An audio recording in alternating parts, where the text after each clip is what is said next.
শিক্ষকেরা প্রাণপণ চেষ্টা করলো, বাসায় আপনার সন্তানকে পড়াতে বসালেন না, ডায়েরির পড়া ডায়েরি প্রতিদিনের পড়া সম্পূর্ণ করলেন না, তাহলে ওই শিক্ষার্থী কিন্তু ভালো কিছু করতে পারবে না।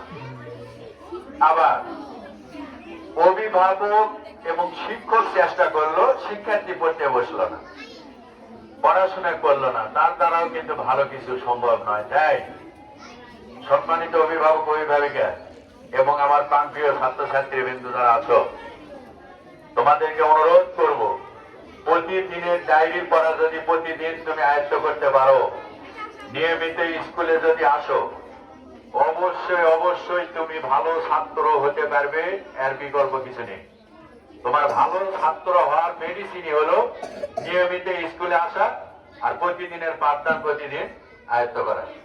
সম্মানিত অভিভাবক অভিভাবিকা বিন্দু, আপনার সবচেয়ে বড় অবদান নেপোলিয়নের ভাষা, আমাকে একটা শিক্ষিত মা দাও, আমি একটা শিক্ষিত জাতি দিব, আমি একটি শিক্ষিত জাতি উপহার দিব। আপনি আপনার সন্তানকে সন্ধ্যার পরে পড়তে বসাতে হবে, সকাল সকাল ঘুম থেকে উঠাতে হবে, স্কুলে আসার পূর্বে সকালে অন্তত পক্ষে 1-2 ঘন্টা পড়াতে হবে। এবং আপনি বাচ্চা কোথায় খেলাধুলা করছে, কার সাথে করছে, আপনার সন্তান কোথায় প্রাইভেট পড়ছে, স্কুলে নিয়মিত আসতেছে কিনা, এই ঠিক বিষয়গুলো খোঁজ খবর রাখতে হবে। আমরা কি করি, বাচ্চার হাতে টাকা পয়সা পাঠিয়ে দিচ্ছি, খোঁজ খবরের কোনো বিষয় নেই, বালাই নেই।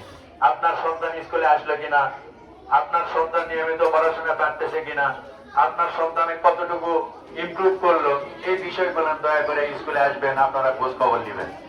যতই বড় প্রতিষ্ঠান হোক, যদি আপনি অভিভাবক চেষ্টা না করেন, ওই সন্তানকে কখনো জ্ঞানী গুণী করা সম্ভব নয়।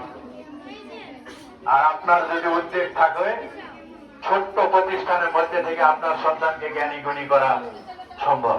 সম্মানিত অভিভাবক অভিভাবিকা বিন্দু, আপনাদের কাছে অনুরোধ করব, আপনার সন্তান আমার সন্তান বিশেষ করে মোবাইলের প্রতি আসক্ত, দয়া করে বিনা প্রয়োজনে কোনো মোবাইল দিবেন না।